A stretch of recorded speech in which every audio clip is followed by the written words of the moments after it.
Oh, fantastic. It is queued me up in YouTube, so it's gonna bounce a couple things off. Let me just go here. Sorry, I'm gonna have to just tilt my screen, everybody, for a moment.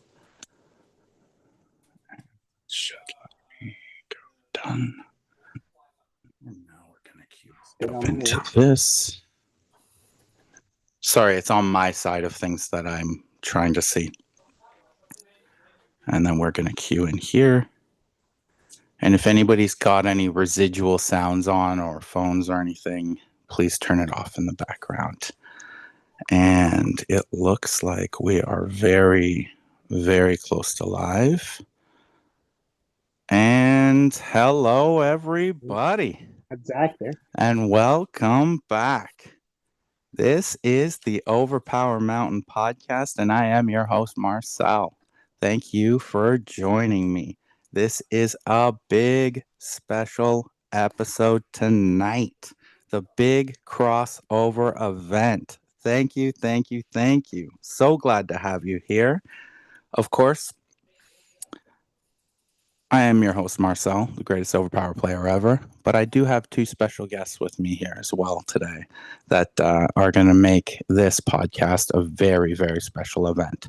So, what we have starting off is we have Joe Gagnepain and we have Tyler Bertrand. Now, Joe is the CEO of Lazarus Rising Games, and of course, you know that as the new Overpower, I guess, maker at this point in time. The people that have got us all excited about this new game.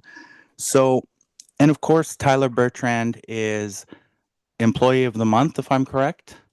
I do believe at the moment. Yeah, Employee of the Month. I hope that you get One many. more day. One more day. If you get many plaques as we move along, for sure.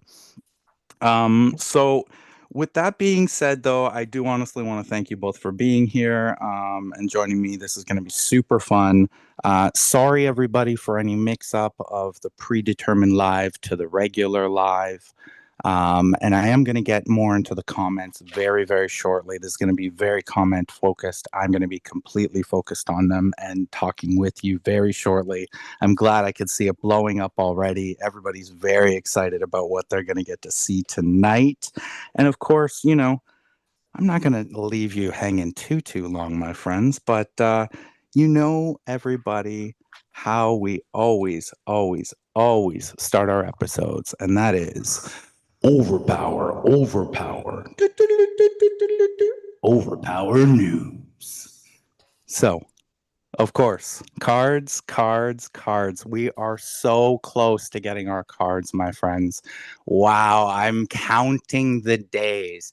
I have Joe on here. I'm like, Joe, is there any way that, like, I could just have a friend, just go pick them up early? But he's telling me I'm in line with all the rest of you. And, sadly, I will get them in mid-April when they all start to arrive, like LRG Christmas. This is going to be a super exciting time right now in Overpower. So I hope all of you are as excited as I am. I know I can already see on the boards people talking about ripping packs and saving packs for potential use on online like draft formats, and it's just people are getting really amped up and excited, and I know all of you are very excited to get to what we have in this episode. So I just wanted to keep you all knowing that according to the man himself, we are all on track right now to basically be in mid-April, cards in hand. And of course, today you're already going to get to see a lot of the characters. And by the end of this episode, my friends, you will be able to log in and get to see everything. This is an exciting one. Yes, it is. But I'm not too happy that, the southern US seems to be having all the overpower fun right now in the next little while.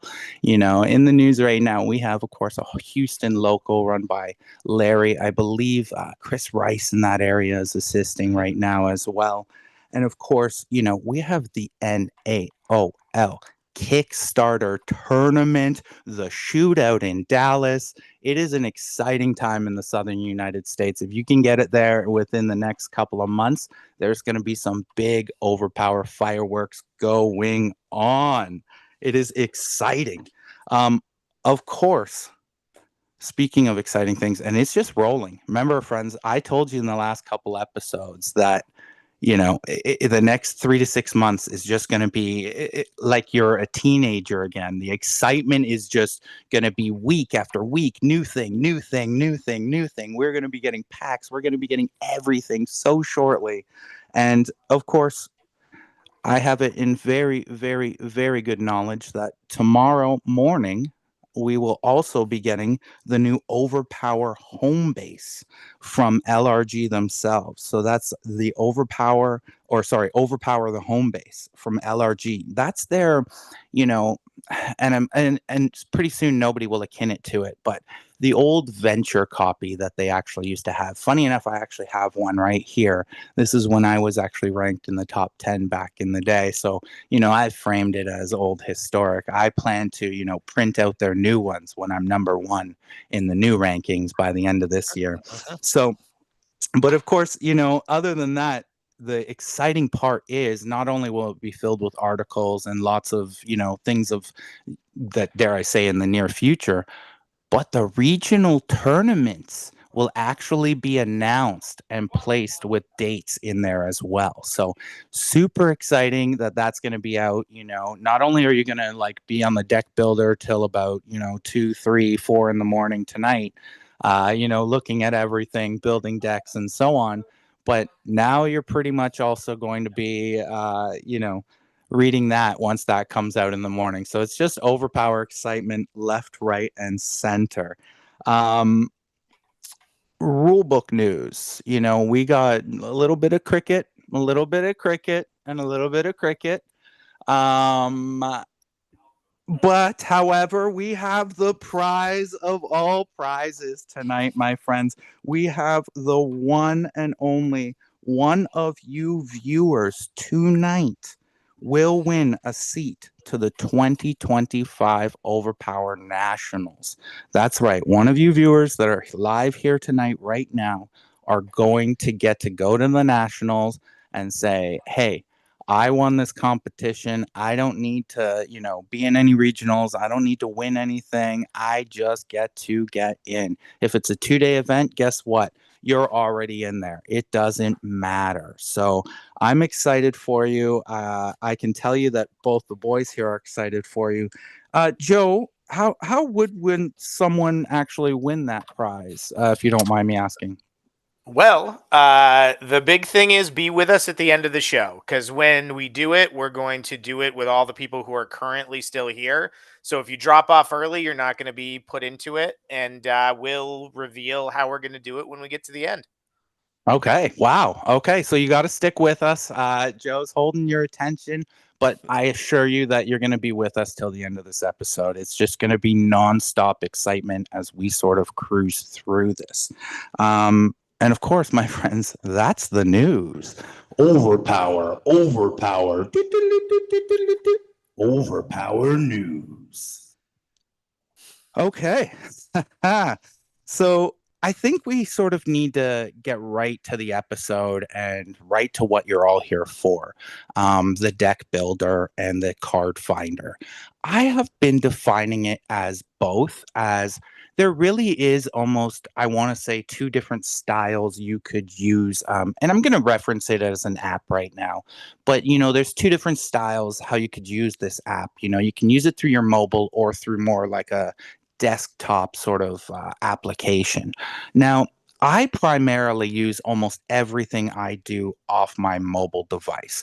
As I'm streaming right now, I am doing it via mobile. So I'm usually limited to a lot of different sort of things that come with, I guess that crutch. Now, through my experience of this week, I will actually say it was so fun, obviously, to see all the different cards.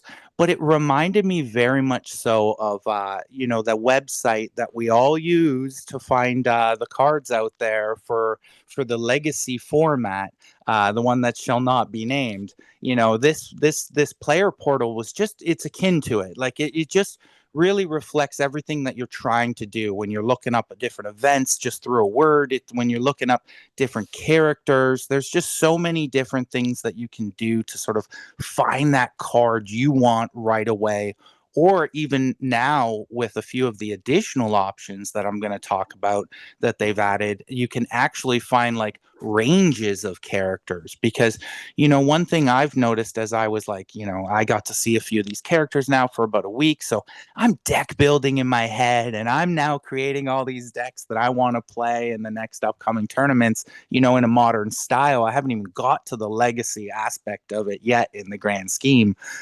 So I'm trying to put it all together, and I'm realizing very quickly that one of the main features that's going to happen, at least until, 2, 3, 4 sets are out, it's not about the stats anymore. And that, to get my personal mind around, has been really unique, that I have to learn this almost additional fifth stat that is like the culmination of that character's power.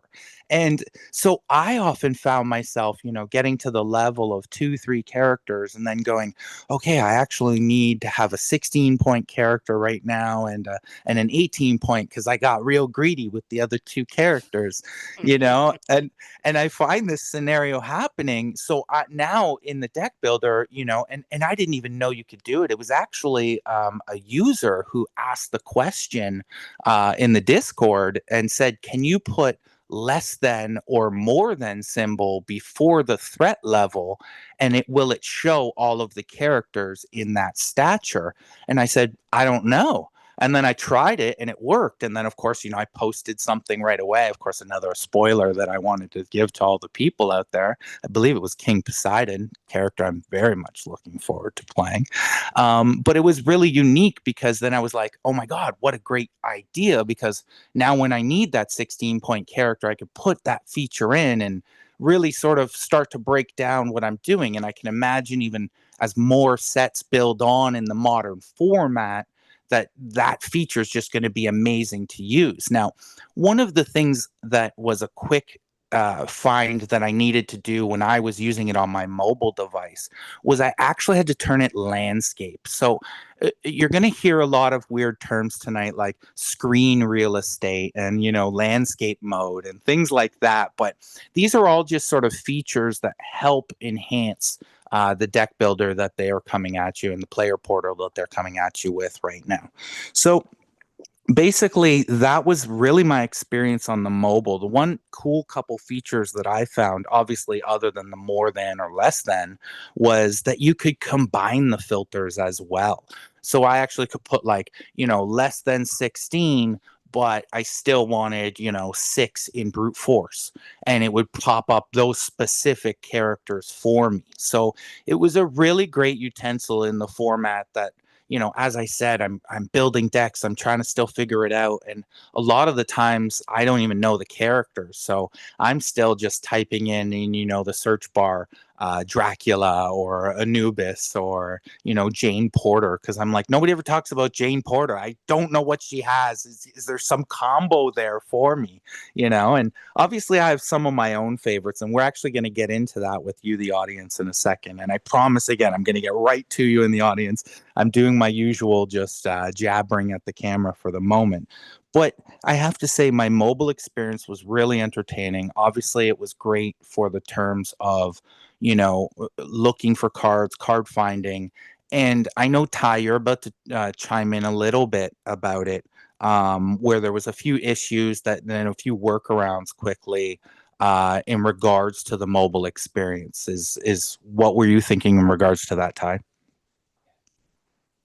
Yeah, what we're suggesting right now is that you do exactly what Marcel was saying as far as mobile goes, that you treat it more like a way to search cards.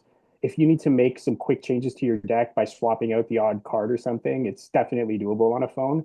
But I wouldn't recommend building like a 60 card deck from scratch on mobile. It just might be slow. If you have to, it's doable. Like The site is fully responsive. Nothing breaks. It all works. It's just not really optimized for that type of like very little screen real estate, and the phone's only able to display a couple cards at once. So you'll be scrolling a fair bit to get down the page.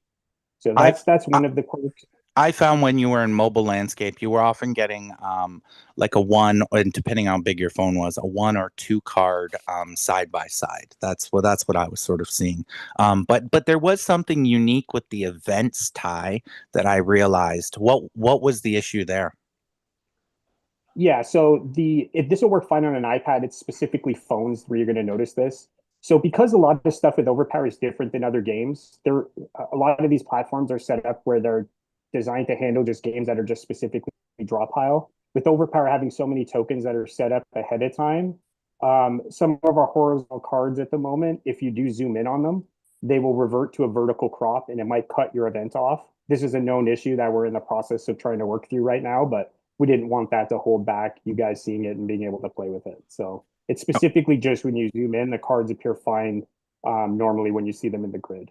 Okay. And of course, like I mentioned to a lot of people, mobile experiences to desktop experiences are always unique. Like, for one thing, an example is if you're watching this on your phone right now, at least I know for iPhone users, if you actually pinch the screen, you can zoom in on anything that's happening this evening through the iPhone app. So it's a really unique thing there as well to do. Um, Let me say this, as Ty was explaining, this is a beta version that they're releasing. It's a 10-day sort of like trial run. They want all of you guys to sort of go on, enjoy, look at everything, touch everything, click everything, attempt everything. They're also going to be releasing a PDF as well with sort of like some workarounds, some things and kinks if you find some other sort of options, things along those lines from what I've been told. Will be released immediately with it as well. So, and of course, if you have any questions, I believe, Joe, the email is office at Lazarus dot rising. Is that something? Lazarus Rising .games. Lazarus Rising .games. LAZARUSRISING at GAMES. That's Very it. close. So it was almost. It's a dot, not an at. Oh, okay. I'm sure So you can get it. Rewind, move forward. we're also going to be right after this gets done. We're going to be releasing on all socials and Discord an announcement about this, which has the cardio. It's got the cardio in it, and then you'll have the spelling for the office email address right there. Lazarus Yeah, Rising .games. Okay, It's all fantastic. over the we don't place. expect anybody to memorize any of this stuff. So just Yes. look for your usual spots to follow us and you'll see where to go. You know all their socials, and of course, I personally will drop it on one or two of my socials. I'll personally put it in the comments when this is all said and done for any way you need to contact them. And of course, I will also in the comments put the link that they eventually put up so that you can get into the player portal immediately following this episode. So, friends, here we go. We are excited.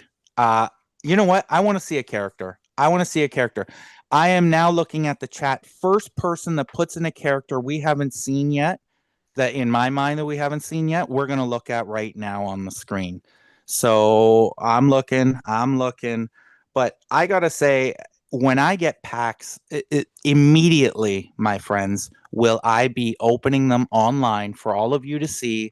I've been watching some Breaker episodes. I've been getting super excited. I think you all are as well. And, I'll show them just the same way you're going to show them as well. So first of all, this is it, by the way, guys. If you can see Ty's screen, can they see your screen yet, Ty? They sure can. Yep. They sure can. It. We're seeing a little angry mob right now. We're seeing This a is little just the angry top. mob. This is every card. So yeah, if you scroll down, this is before you type anything into any filters. You can just scroll through the whole set. You could actually do a very, very quick light scroll. But I actually got someone here, and again, great name, Buffalo Chicken Dip Legacy. That's Chris Rice. I think that's Chris Rice from Texas. Fantastic. What a legacy to have. He's saying Moriarty. So if we could just Okay, actually great. jump to the side and show me Moriarty. So this is how you'd actually do it, friends. So you click over on the side and you actually type in Moriarty. Now, You once can we use get there either field eventually. here. Yeah, Okay. the card name here is just specifically going to reference text that's on the side and in the character name and Okay. potentially the special card name. This card text includes any text that's anywhere on the card. So I find just use this one. You can almost ignore card name because this is going to find that plus more. So unless it's showing you too much, switch to card name. Otherwise, just use card text and you'll find Okay. everything. What do we You can switch got there between on text on Professor characters. Moriarty? What's his stats there? Sorry. Because Stats are 3, 5, 4, 8. three, This five, is one of four, the eight. Okay. Yeah. So you click in here, you get the full Fantastic. breakdown. Oh, there we go. so this Three, should come five, off four, in eight. history with Wow. the events. And he's So 20 that on the threat level. So you're gonna have to find a point if you want Professor on your team here. The new the Professor M, we'll call him in the grand scheme of things. I love it. What were you gonna say there, Joe? I was just saying that's the cropping thing that we're working on, but we'll have that fixed soon. But Okay, yeah, where you're this going to is eventually see more of the full landscape eventually is yeah. the issue. Okay, so that's the bug that they're referencing, that sometimes when you see the, a landscaped card, it'll show you just that sort of center rendition. And that of course will happen with the events as well. However, you'll be able to see the event before you put it in your deck. So once you actually add the event in your deck, you should already kind of know which one it is based off the picture and the text in that regard. So what's Professor Moriarty's one per deck? What do we got there? Do you want to just read through all his cards? Sure. Yeah. Give me a little, Right. quick spiel. I'll start with the OPDs. We've got Criminal Mastermind, which is opponent is -10 to venture. That's Can we this go ahead one. and click on it and blow it up, Ty? And we'll sit on it for a second. Yeah, that's going to be about as big as it gets, but we No, can go here. if you But click into it, it'll go into the next page. yeah, there we go. There's a bit of a delay, guys, on the YouTube, so not Yep. everything's going to update instantly. Yeah, so No. just sit on stuff nice and long so we can see it. So yeah, so this is Moriarty's a schemer, so he's got a big venture card. So people who know the white icons we've added, I think most people know them, but the swords mean it's only playable offensively. It has to have the shields to be able to be played defensively. The hourglass is a half hourglass, means it gets discarded at the end of the battle. It's a remainder of battle, but without the text written on the card. If it's a full hourglass, it lasts for the game. And then the A is where it lives. So if it didn't have anything, it's probably an attack and becomes a hit. If it's got a paper clip, it's an effect that attaches to that character. But if the character's knocked out, the card is discarded. This goes into the astral plane, and it's supposed to give flavor to it. So even if you manage to knock out Moriarty, he's already set his criminal master plan into work. You're going to still get that -10 venture. Okay, fantastic. And I remember as well, just for everybody there watching at home.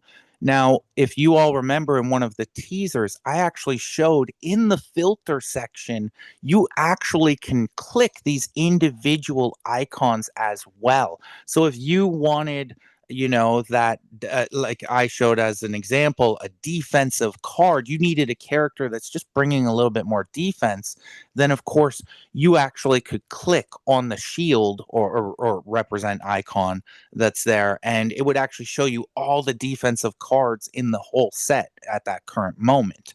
And again, remember, you can click these different filters and combine them. So eventually, when they have multiple sets, you could actually just be like, okay, I actually want a defensive character from the ERB set. So you could actually click the shield, and then at the bottom of all the filters as well, of course, there's only one set at the moment, you can click the ERB set eventually when there's multiple sets. Now, I just wanted to say on a quick note, it is Robert Wilson who is having the legacy of buffalo chicken dipping. I just wanted to throw that out there very quickly because we don't ever want to say who it is in the grand scheme.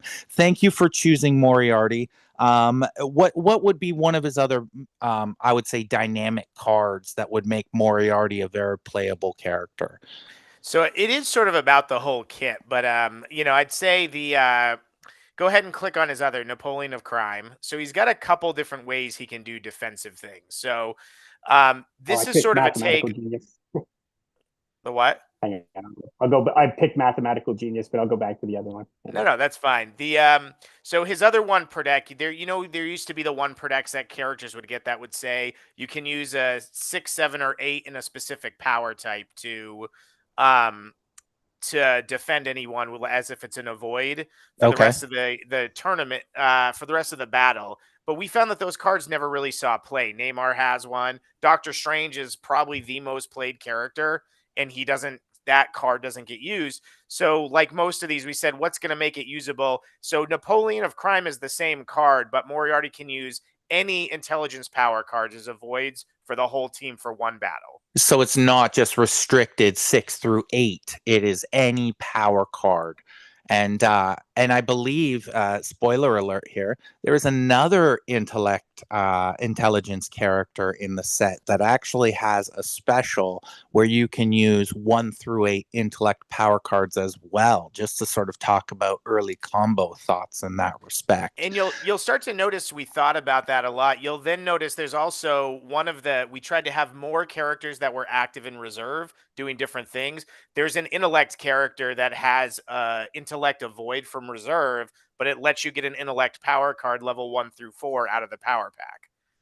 So there's intentional synergies with these, because what we were thinking is, when you build a deck like the way we're used to, all your low power cards are different power types because you want a spectrum.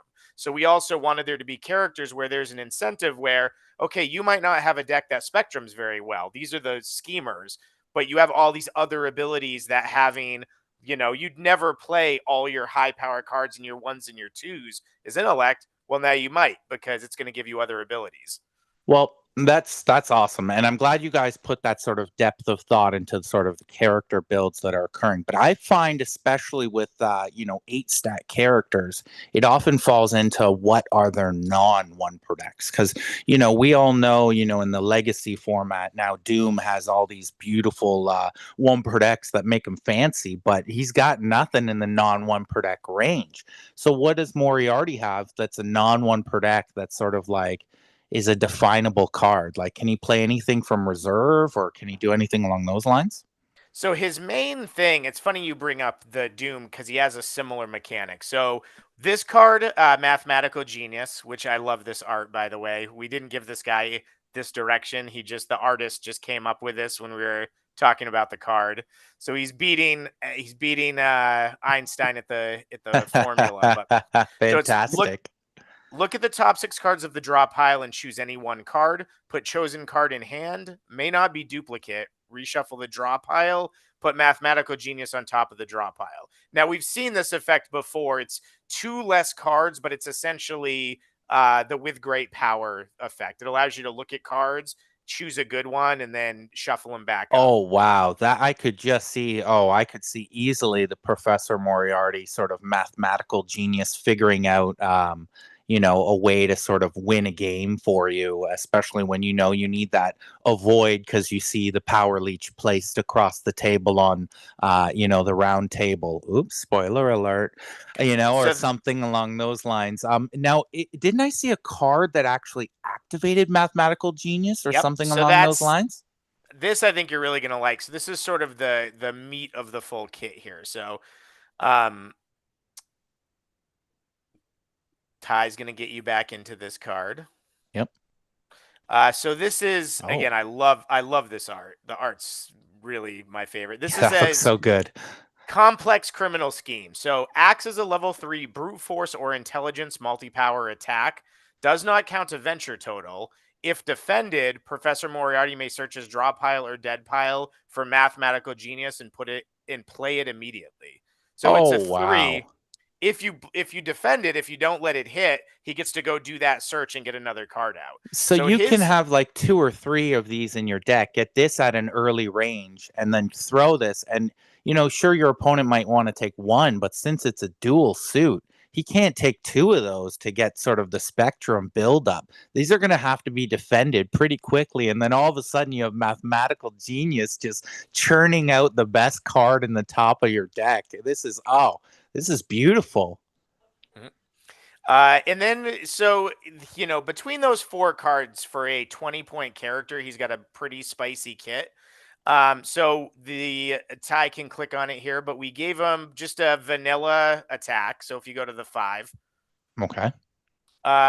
it's the bottom card, Ty. Yeah, I got it. So it's a 5 combat. Professor Moriarty may play 1 additional special. So this allows him to just get a little bit of speed, gives him a little bit of venture. The 3 is obviously very low venture with a very high upside. Yeah. So this is a pretty vanilla card here. And then the last card is again a effect that we all always want to play, but it's only a couple of characters have it, and it's generally not considered as good. But his future plans. And this is his last card in his kit. Yep. Okay. When either player concedes battle, he gets to play this. Professor Moriarty's team may take 3 cards from hand, put them on top of the draw pile. May also be played during the venture phase. This means if they concede pre-battle, he can still put his best cards up on top. And of course, I'm just going to point out again, because I can see it in the comments right now that people are really happy with how you've sort of like not only done great language on the cards, but of course, the iconography just answers a lot of immediate questions that, old Overpower with their language vagueness was one thing. But, you often had these cards where you're just like, well, that sounds like it should be played defensively or offensively, or and now in your case, even have an additional place of the astral plane where it can sit on. But like if you look at this card immediately, you can see there's no question about it. This card can be used defensively when your opponent is conceding, and you may do the action on the card. Or I may play it offensively as well. I'm assuming to concede the battle and do the action on the card as well. So, it really the iconography really just takes so many of these questions out of, the way. And I think it's going to do wonders, especially when you're looking at your rule book or anything along those lines. Like you're going to see very quickly that these questions in tournaments and gameplay are just going to be dealt with between the players and their knowledge.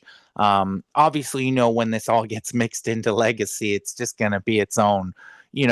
Dare I say, it's great that it's in the Wild West, because that's what the first one's going to be in the grand scheme. But it's awesome that these icons are on there now and moving forward in this modern era of Overpower. It's just, the players, it's something that you guys listen to. It's great job.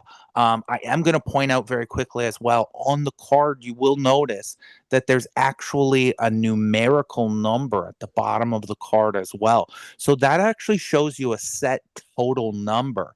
Now, does that number include all the different variants as well of the heroes?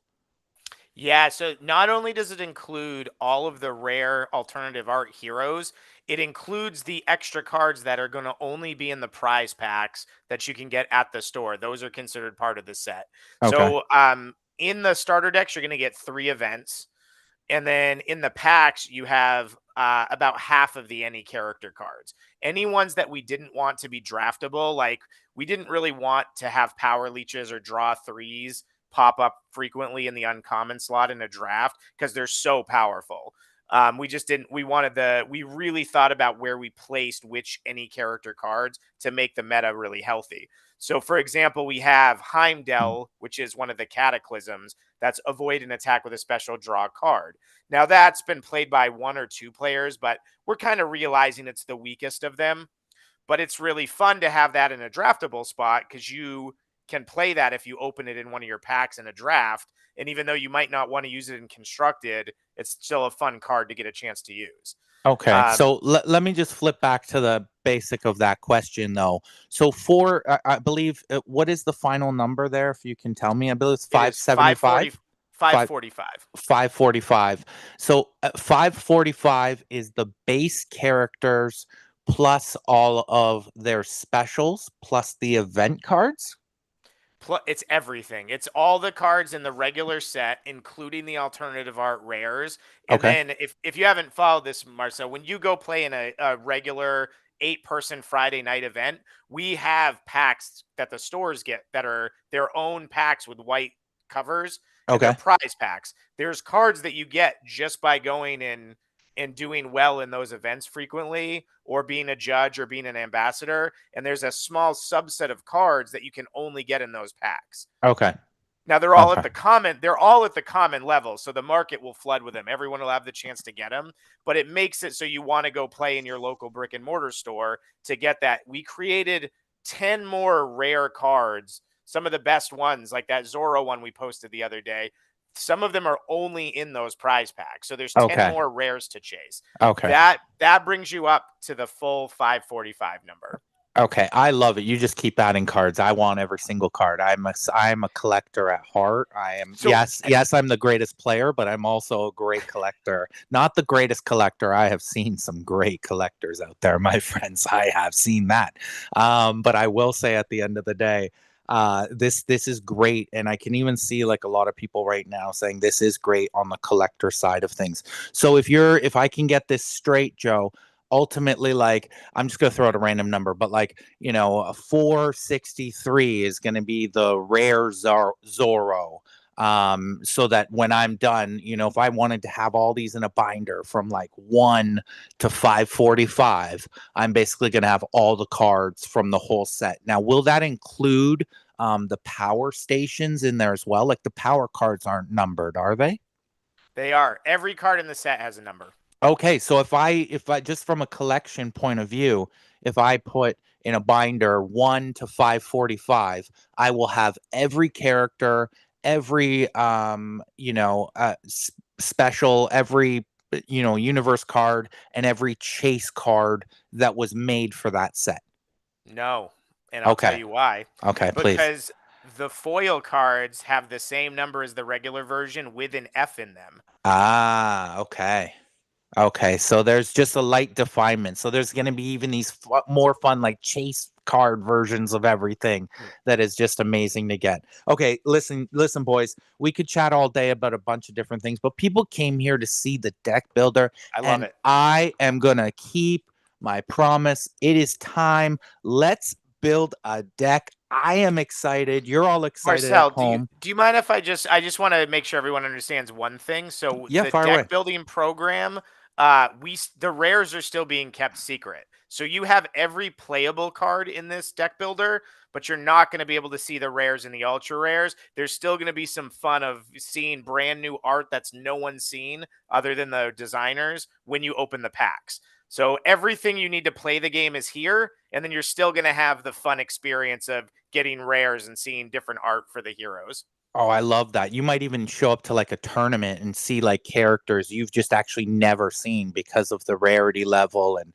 who got what and different things along those lines. And if anybody knows me in the OverPower scene, we all know I like to sort of be a little flashy with my cards. So, I'm going to be out there chasing some uber rare sort of cards as well, just to sort of have those heroes. And I love that you at least initially made them heroes. Because it just adds a sort of je ne sais quoi to the deck, when you're just like, oh no, that's the super rare chase Morgan Le Fay that we're actually looking at right there, and the person just knows who you are across the table right there. And then that's not just a random find, and that's who I'm using on my deck. It's go time when you see that on someone's team for sure. I'm very excited to do the commentary for the first event. You know what, Joe? This is what I want to do because you're the man who's been at, dare I say, you have a lot of people around you, but you've been at the forefront of making this happen for all of us.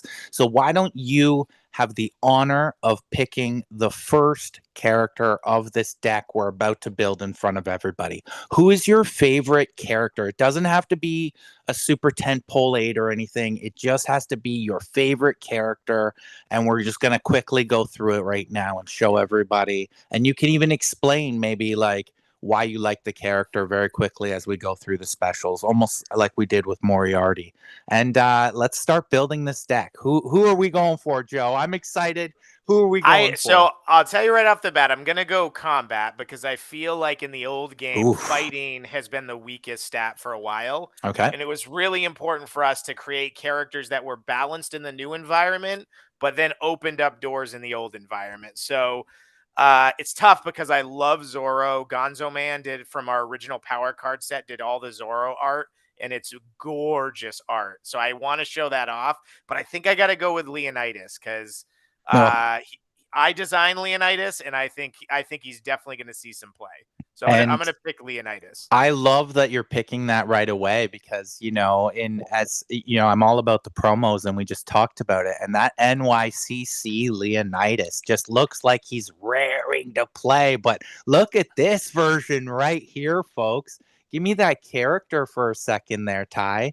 I need to see that. I know it's going to be lightly cropped, but don't worry. I need to see it. You got the Hunchback in there? Like, I guess it's not the movie version, but that just looks amazing. Oh, he looks fierce. And he's got them all with him. That looks amazing. Wow. Okay, great character to start with. I like this.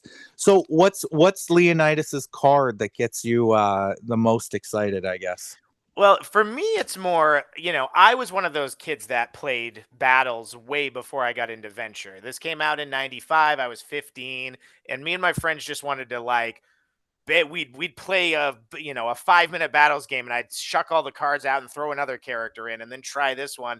So my design with this character was to make him very just combat centric. Historically, even the characters with a lot of really good combative effects, you were still kind of using them to get big hits that counted toward Venture. I wanted a character that was all about the actual fighting of the game and not so worried with Venture. Not to say he doesn't have an amazing Venture card, but so the one I like the most is just the very bottom card, which is the Phalanx. It's the Spartans. We've all seen the movie or read the comic, I assume. And it's all about, they've got the shields. They make the shield phalanx. So this is as straightforward in effect as it comes. And it is just Leonidas's team's power cards are +1 to defense for remainder of game. And it's a non-1 per deck. So that means you can play multiple of these and they stack. If I've got 3 of these in play, every power card I block with is +3. And this is another thing we're trying to do is creating more ways to defend your team. A lot of the where the old game got with the power creep was a little too much. Just play this one card, it blocks a 9 or less attack or something like that. So you'll really notice we have painstakingly designed a lot of different ways to get your defense. So I love that this card, it's defensive. So if you have a 7 and they attack with an 8, you can play the shield phalanx, block the 8 with the 7. I like that it's paper clipped because, again, we're really trying to think about the editorial. These guys are there with their shields, but if you knock them out, you immediately lose your bonus. These will get discarded. They don't live in the astral plane.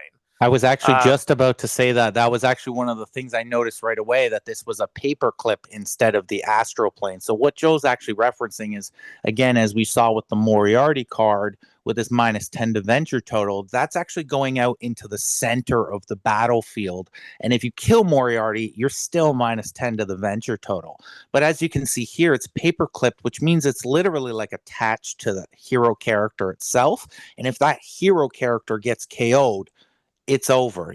All those specials that are paper clipped to them are gone in the grand scheme. And I imagine that's something that they're going to really play with, when new sets start to come out. And even in this set, when it comes to combos, things that are going to sit in the astral plane for the remainder of the game really do have a lot more potent punch because, when the character is, not vulnerable to lose that special anymore, it's really an amazing sort of advantage. And I think it's going to take a while for people to understand that there's an additional place in OverPower where cards can lay and sit and maybe work towards combos or things along those lines. It's just really, really, again, very well done.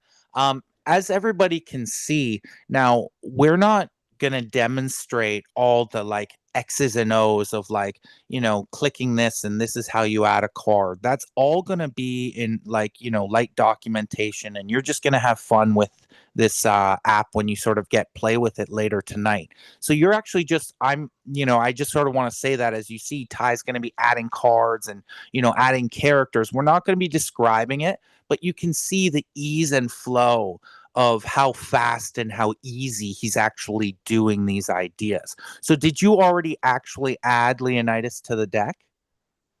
Yeah, so I'll touch on a couple things quick. The first thing is you guys won't see this interface unless you make an account. So it's very important if you want to do anything other than browse the cards, you have to start by making an account. So that should be the first thing you do if you plan on just using this more than once.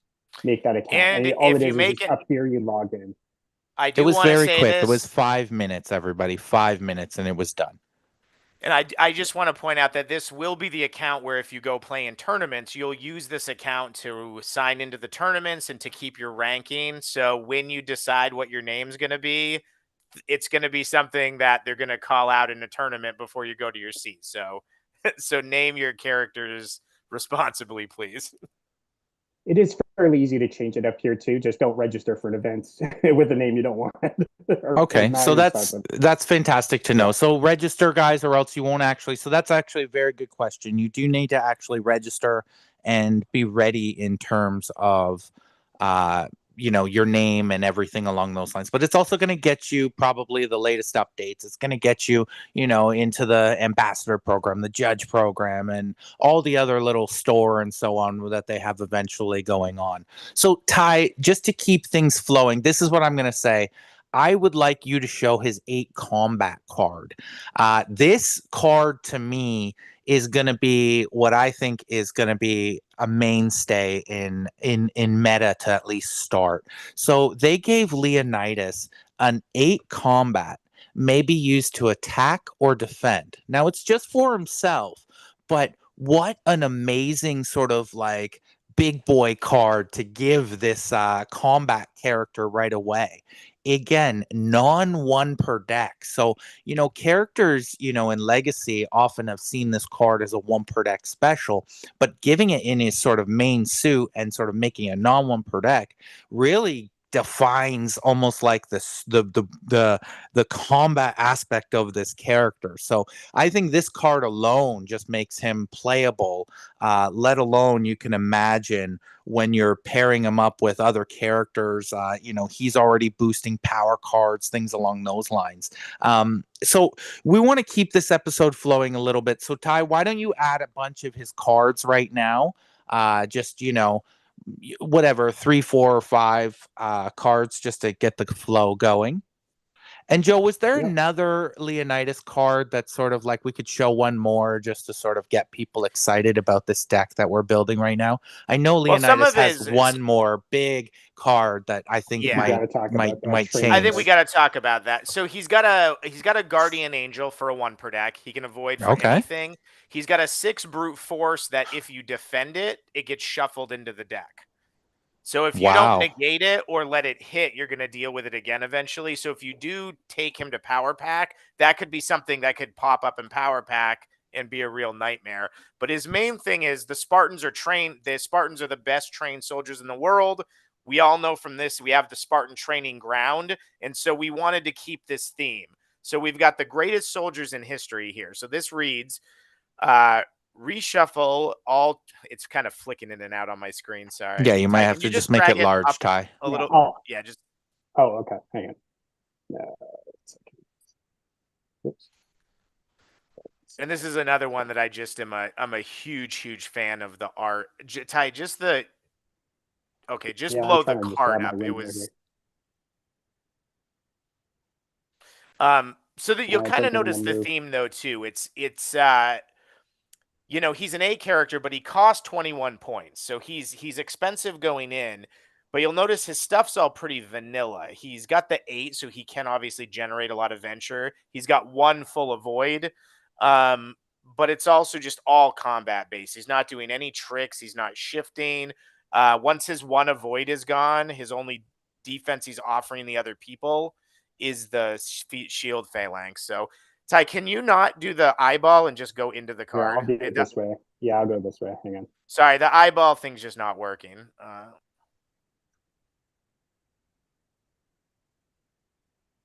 So the essence of the card that Joe's basically trying to get at here, and obviously you can see as we're in the sort of beta fix here as well, the essence of this card All right, is... we've got it up. You want to just Okay, read it? perfect. Go ahead, All yeah. right, so this is greatest soldiers in history. You'll see that great art where Leonidas is watching him train. Reshuffle all training universe cards from the dead pile into the draw pile. For remainder of the game, anytime Leonidas' team plays a training universe card, they may draw one card, discard duplicate. So this special is just basically designed to go with the Spartan training ground. So you can use those training cards. If you get it early, every time you use one, you'll draw a card. They'll become a card advantage generator. If you get it late, you can reshuffle them in. And then when you get them later, even if you're close to power pack, you'll have them later in the game and they'll let you draw a card then. So we're also, you'll notice, really trying to make some non-numerical cards that don't add directly to venture, but create powerful enough effects that they're worth playing. That's a lot of the most fun effects in the old game were like that to us, but there were so few that they draw the negate every single time. So we really wanted to make this combo with the home base and be a fun effect that doesn't like just win you the battle that hand, Well, I could even see, like, particularly with this card, obviously, I'm sure everybody out there right now, their mind is sort of like in deck builder mode and they seeing Leonidas and they're seeing Spartan Training Ground. But even with this card, the great thing about what's being said here is that things are reshuffled back in. So you could even actually play like a training card in your deck in this scenario. Sure, if you get it early, you have to pay the 2-for-1 price. But once you get this card back into play, you're going to get that one that was in your deck, plus maybe 3 off the Spartan Training Ground. Like, there's some real potential for, like, if you could pair him up with a character that, stops Venture from, being won quickly in rounds, and you can sort of manipulate venture totals, which I know there's characters in this set have. And, you could play this sort of almost push towards like a late game approach to a lot of these characters. Really, really, like I said, great character, really unique. I'm glad you picked him as a temp pole. I think, people see cards like this and they just know he's going to be one of those people that are just different. And as I pre-mentioned on a lot of the teasers, like, Leonidas is going to be a character that just moving forward, I think, whether it be in the modern or the legacy format, you're going to all of a sudden, like you said, see this renaissance of combat, and I think he's going to be one of the people very much at the forefront of it. I think what we're going to do right now is, friends, we are in the combat frame of mind. So all the rough combat characters. I would love for somebody right now. I want to see the next comment is actually going to be a character we're going to add to the team right now live in front of everybody. So if you're watching and you're in the comments, throw up your character right now. It doesn't even have to be combat related, truthfully. Any character you want. And we're going to add them to this team.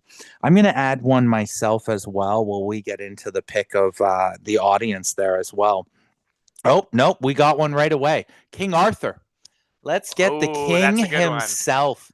That's a good one. Leonidas and King Arthur together. Now, Joe did mention on the Leonidas, as we bring up King Arthur there, one of his 1 per decks was avoid 1 attack for Leonidas or teammate. So like a complete, as he said, guardian angel for the team. What a great 1 per deck as well for an 8 combat character. Now, I noticed that you didn't actually give Leonidas any 6 stats. So he's almost going to be not necessarily like a tent pole, whether it be, canvas or plastic, but he's going to be almost like this flimsy, single mono suit character. So it's really unique that way. Oh, we got King Arthur. So show us King Arthur here, Ty, if you don't mind. This is one I think a lot of people are super excited about, not just from the lore. We all watched, back in the day, some bad Camelot movies. And, I can only imagine. I want to see his Excalibur special. That's what I'm excited about. Wow. He has +2 to venture total per. Oh, sorry. +1 to venture total per battle. Wow. That's amazing. And is that a 6 intellect? We got Mhm. 3, Yeah, the 7, sixth intellect 4, is 20. 6 intelligence. I was referencing. My apologies. Mm. +1 to battle. So here's already a venture gainer for you. What was his threat level there? I couldn't see. He's a 20. It's 20 points. Okay, so now we've done 20 and 20. We are getting expensive here, folks. We're going to have to find some cheaper characters later on in this build. So King Arthur, +1 to venture total. What's that? Oh, what's that big boy card I see right there? Yeah, I need to see that. Oh, that looks gorgeous. Look at that. I can see the art from here. Look at that thing. Wow.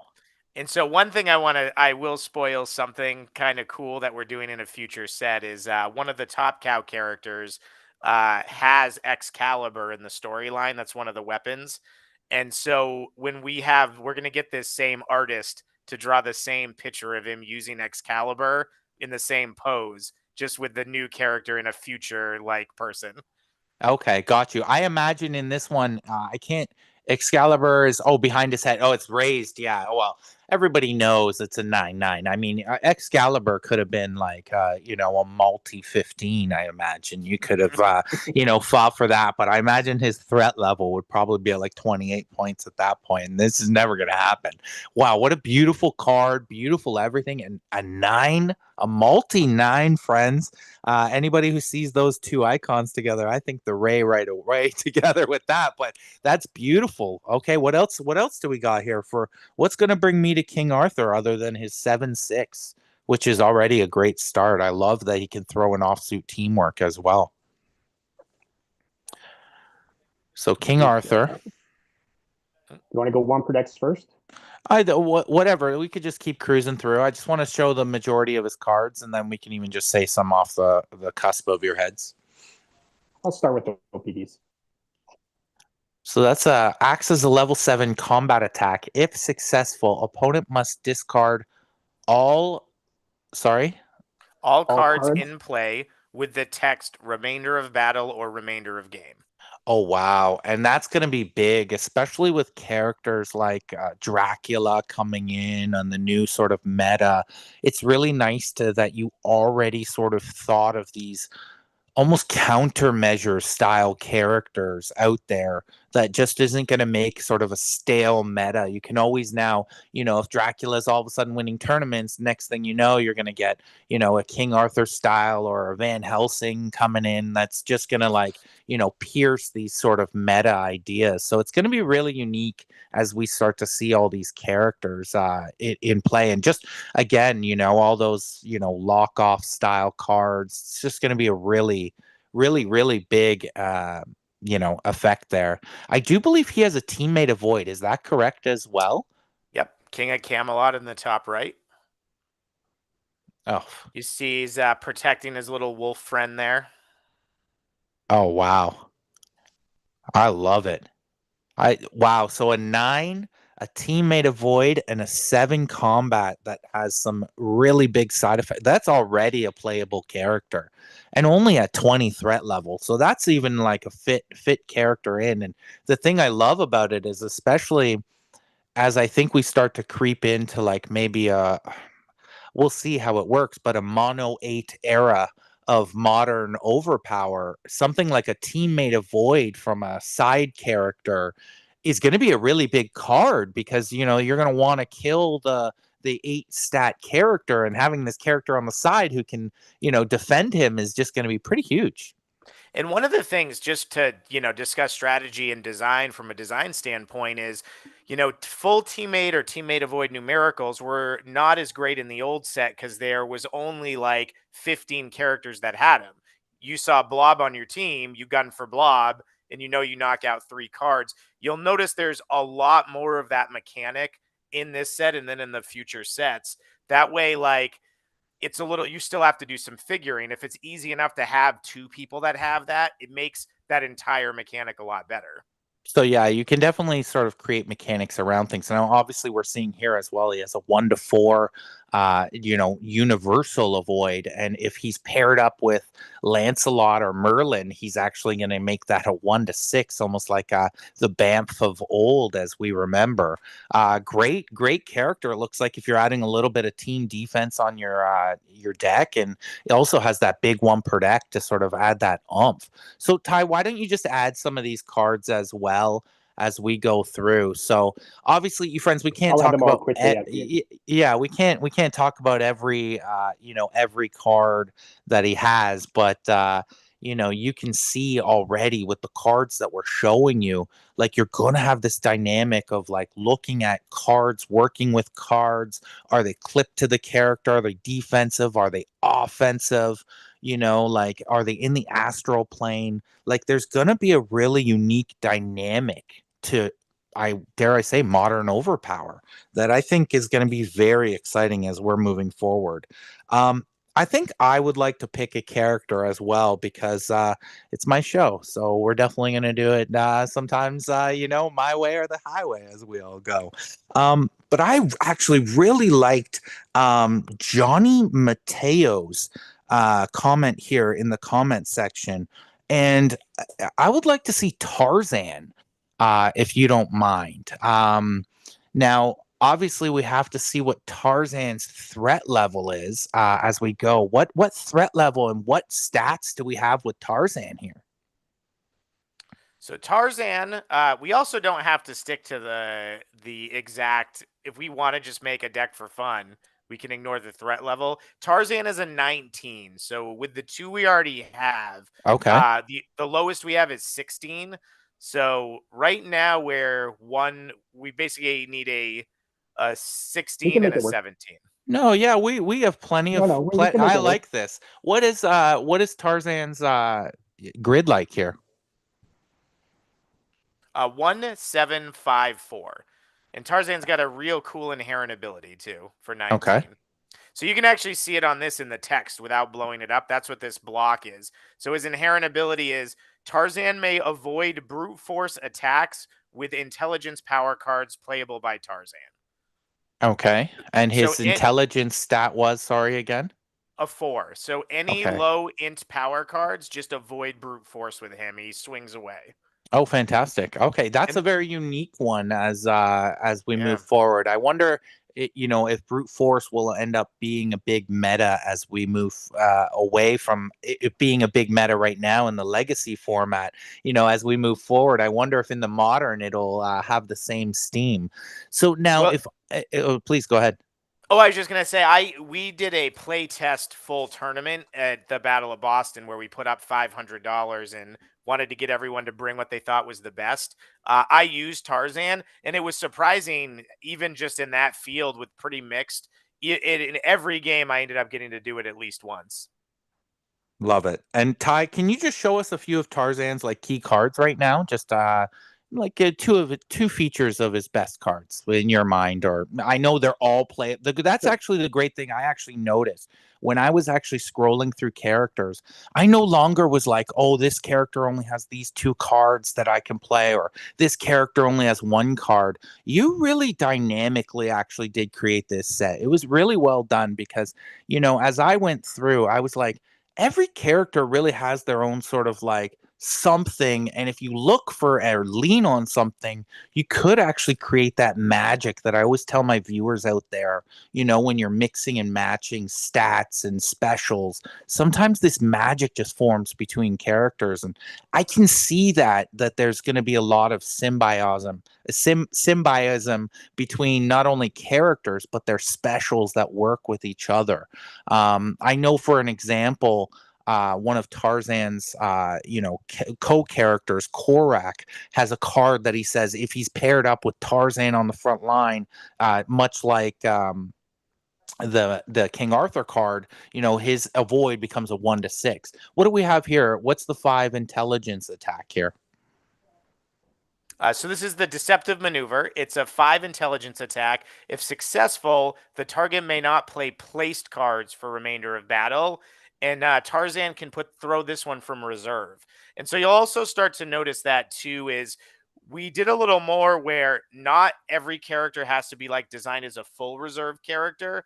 and there's more effects that are going to let people kind of jump in reserve and jump up to the front line if you want to go that way. So there could be a version of this where you used Morgan Le Fay and she could teleport him into the reserve to protect him, and then he could at least still throw his 5. That's a spoiler alert for everybody. Morgan Le Fay does have a card that can make her or teammate go to reserve or to flip flop in that respect. So, but we're back to Tarzan in the grand scheme of things. So it's actually unique because seeing these cards now in our build right now, we actually could use Tarzan in reserve should we want to in the grand scheme of it. So now this is actually a unique card because Teamworks have been sort of brought down a little bit in power total in the modern era. We're looking at a 4 now in respect to instead of the 6 level to attack as. So there's still going to be a powerful mechanic moving forward, but cards like this are really unique because if I'm correct, it says avoid an attack from a teamwork that's made against Tarzan or a teammate, but it also like disallows any additional attacks to be made. So it's almost like that classic DB special. And that's exactly, really, it's that classic DB, but worded the way it actually functions. I love the way you worded it because you actually could, you could play it on the second attack or the third attack from a teamwork instead of just the initial one that you needed to stop. So maybe it's an on-suit teamwork. You take that, whereas in the past with the DB specials of old, you had to play that only on the initial attack, thus preventing the rest. Where here you could use it on a more bigger attack like an 8 or something along those lines. So let's see one more card and then add a few more cards. We want to keep things flowing here. We're getting to our time. We got to call out the Joe Jusko art here is just amazing.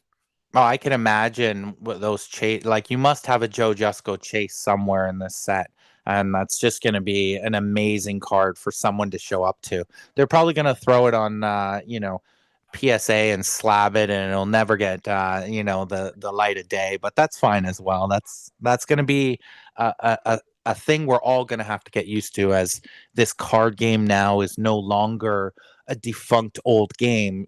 This is the new modern OverPower. Like, this is the time, friends. Like, people you never even heard of are going to start buying these packs and breaking them and showing videos on YouTube.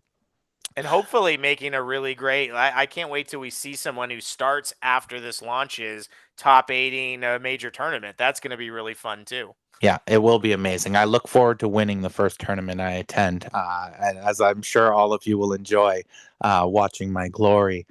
So we got basically here, Tarzan almost looks like he got, the Wolverine, or the Abomination version of the only Tarzan and target character may attack, be attacked, or play any cards for remainder of battle. Great card. I did notice that I guess it has to be sort of like one of his cards because it wouldn't be in the astral plane in the grand scheme, and it's not clipped because I guess it would be played against the character across the table. And that's a perfect example. Yeah, these cards, great that you're exactly right. That's a great observation. This is a card that lives as a hit. And this is a place where the old game used to be a little vague. Is this a good time to plug the rule book, Marcel, to let them know? Oh, fantastic. If you have any information, this is breaking news. Breaking news. The rule book is officially done. It's gone to the printer for the stretch goal, and we're going to be releasing the full rule book by Friday. Friday, I'm just going to call it. We'll drop it on Friday. Wow. So, what a week in OverPower. It's a lot. It's a big week for us too. So yeah, the old rules to that used to be a little funky about exactly like when it worked and if stuff was a hit, it was like, okay, but it says it's a hit in the original rule book, but can I remove it with a remove a hit? So these non-numerical targeted effects are hits. If you hit somebody with Dracula's paralyzing gaze and it says target character can't attack for remainder of battle, and I have a card that removes a hit from current battle, I can remove that and get rid of him. And it just makes these where these cards live in these different definitions are very meticulously laid out. So everything has an answer. And you're going to notice in most cases, it's just been simplified. So it's way more intuitive and it's just way easier to answer the same way we've done with the icons. Yeah, I It's love just, it. yeah. I really love it. I think that makes a lot of sense. You know, as I mentioned, this is a hit. So anytime you see remove a hit from the current battle, you would actually be able to remove this hit from your actual character. Now, obviously, you know, once this is a hit on your character, it has to be that character actually playing that card, because that's of course what this special specifies. But you know, really unique in that sort of facet of that nature. Now, Ty, we obviously added in a few of these specials now. And if not, you can all see how quick he's going to do this. So on our team right now, we have Leonidas at a 20 threat level. We have King Arthur at a 20 threat level. And we have Tarzan at a 19 threat level. Now, this game is very similar to the old game, if everybody remembers right now, where you know, and I teach that, you know, as you listen to the podcast and move forward, you know, if you just sort of define every character as a 19 medium, and anytime you gain a point one way or lose a point another, that's where you sort of have to play with that line. So if every character is at 19, you have a deck ready to play in a tournament. Now, in the deck builder, it does give you the option to actually build you know, your dream deck of old. You know, if you wanted to have all the 8 characters and they all were 22 points, you actually could build that deck in this deck builder just for fun to sort of see it. So it will allow you to make, I guess, non-legal decks in tournament play. But for everybody else going out, sorry, it won't, Ty? No, sorry. I'll clarify on that. That I may have explained that to you wrong. So it will let you add the character to the deck. So in this case, I just showed you, I can add Cthulhu, even though he's bonkers illegal as far as the point count goes in this deck. It will not verify this deck at the end. So the idea is you can still add cards for characters you're unsure about to help you through the development process of the deck, but it will not save the deck out or let you validate that for tournament play. So we do have the ability to validate decks that have been built through the deck builder for tournaments down the road. Okay, good to know. It will not validate. It will not let you validate a deck that the builder has deemed illegal, which is point cost, multiple 1 per decks, mismatched events, multiple events, or duplicate mission sets, mismatching mission sets to events. Got it. So, and everybody out there knows what I'm referencing is you have 76 point total for a legal deck in OverPower. Now, obviously, as you know, the modern game moves forward, you have to remember there's home bases that actually cost points. So those actually have to come off that 76 point total. Now, I referenced the 76, but again, that's 19 points per character. But if you wanted to have Spartan Training Ground on our actual team, you know, we would actually have to take those 2 points away right now. And I don't think we have that affordability right now. So in our actual team, to make it legal, if you don't mind removing Cthulhu there, we actually have I'm going to say 17 points remaining, because we actually spent 2 on Leonidas and King Arthur. So if you actually see on the side here on the deck builder option. Marcel, go ahead. Leonidas is 21 points. Oh, 21 points. Okay, so that's actually fine. So we actually have 16 points left in this team. So if you actually go to the deck builder on the side, you actually can put in 16 point threat level. And what it's going to do is actually going to pop up all the characters that you could potentially have on your team here now. Now, this is what I was referencing before, where you actually saw this threat level idea coming into play, at least in early modern OverPower. This is very much how you're going to be building decks in my mind. So you're often going to be looking at this sort of like statistic. Who are the characters I have left in the game? Now, Ty, just for the purpose, before we add a character here, can you actually just show them the greater than or less than? Let's just use 19 as the medium. I chose 18, but okay, sounds great. Yeah. But as you can see here in the grand scheme, it's actually showing you all the characters that are. Sorry, you picked less than 18, less than 18. Yeah, so this is all the characters that are less than 18 points, as well as it even shows you the home bases that cost less than 18 points. I hope there's never a home base that costs 18 points. That's going to be a crazy game. But as you can see, it's all the characters you could potentially choose from. So let's go back to the 16 point so that we can actually see now who we can put as our last character on this team. I feel like we got a great front line working right now. We got defense all over with Leonidas himself. We got defense with King Arthur, Tarzan blocking up those teamworks. Oh wow! You know what? People have been going crazy about him, and I did sort of tease him. Let's see, Dr. Watson. Now, Watson, and the great thing about this is you get all your different variations. We're going with a little more of the movie version where he's kind of a grizzled war veteran. He's smart. He's a doctor. Remember, 6 is starting to get superhuman intelligence. So he's clearly still smart. He's still a 5. But he's also, his extra kind of brains is coming in. If he's in 220B Baker Street, if that is your home base, he's going to give you that +2 to venture total. Oh, So wow. And already with our King Arthur +1, we're looking at +3 right now, as long as we're playing Baker Street. I imagine Watson has a Baker Street card to probably accentuate that inherent and ability. not only does he have a Baker Street card, his kind of shtick is he's designed to be really good from reserve. So I think the first card we should talk about is Not a Bad Detective. So right now, as Marcel was telling you, the Leonidas part, he pairs really well with the Spartan training ground, but we don't have 2 additional threat level to afford it. So we can play the base 223 Baker Street. That's the address of Sherlock Holmes that he always lived in. And that reads, it costs 0 threat, so you can take it in any deck. It says anytime you play a card that reveals, looks, or sorts through an opponent's hand or deck, you may choose one of those cards to discard. So this Not a Bad Detective is a spy card. You'll notice it's a little weaker, but it's from reserve. So it says target character, you play it as an attack, they can defensively avoid it. If it hits, they have to reveal 2 cards playable by that character from hand.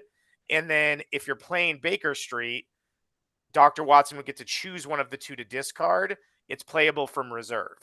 Oh, wow. That actually makes him super playable right away. This deck is looking good.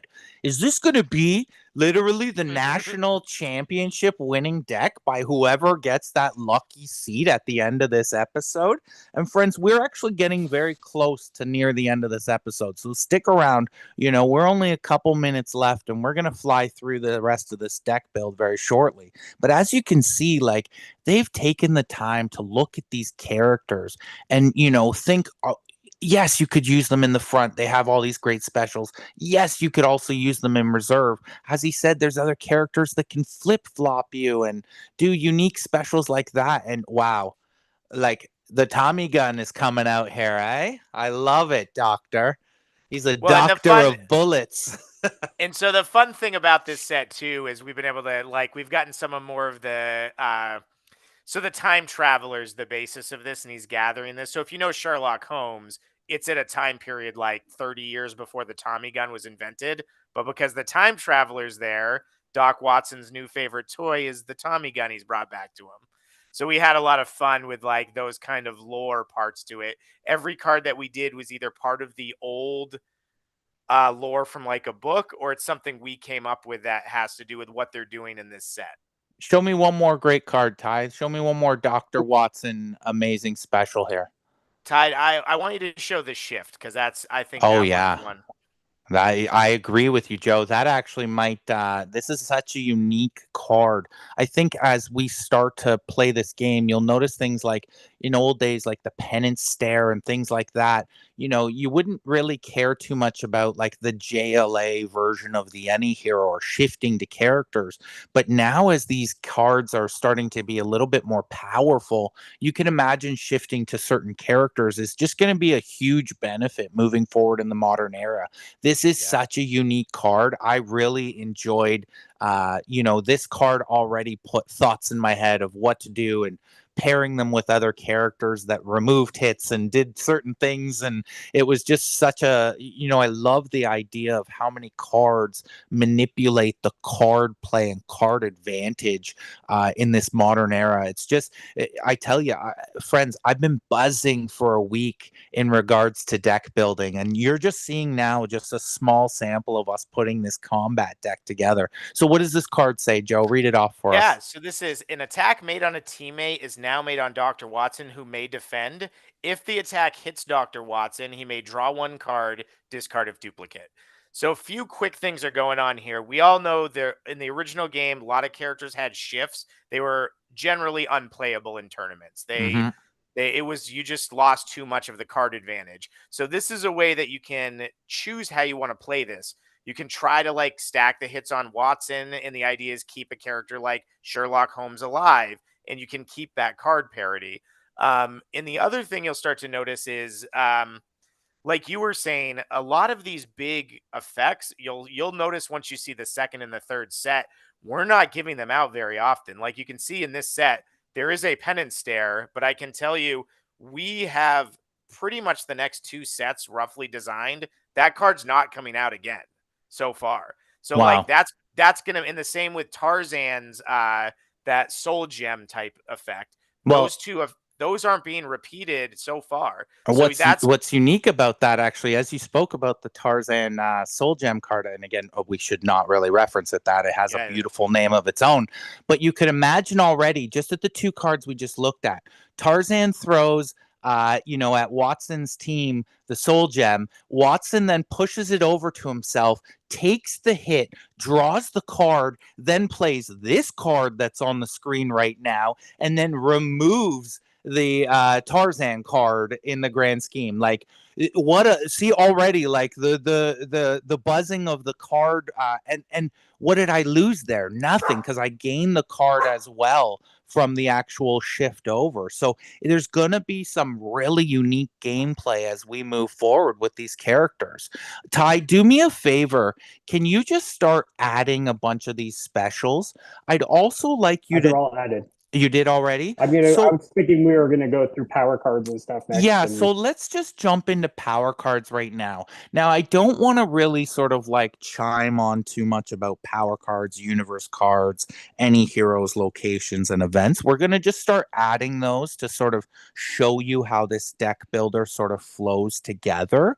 But again, I just want to show you the ease of what he's doing here as we build this deck. It's actually really, really quite easy to have this sort of visual for yourself.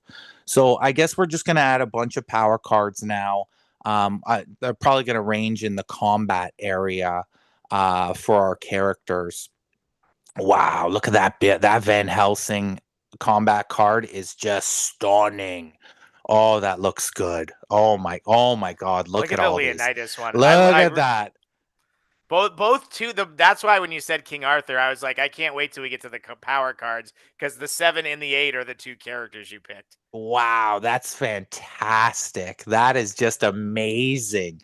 So yeah, Ty, add a bunch of these, and wow, like that's we're gonna chat about that again very quickly right now, Joe. Like the art aspect that you guys have brought forward, and now that you're seeing the set and we're all getting to see these visuals, and like you said, there's these chase exciting ones that we're not even going to get to see yet.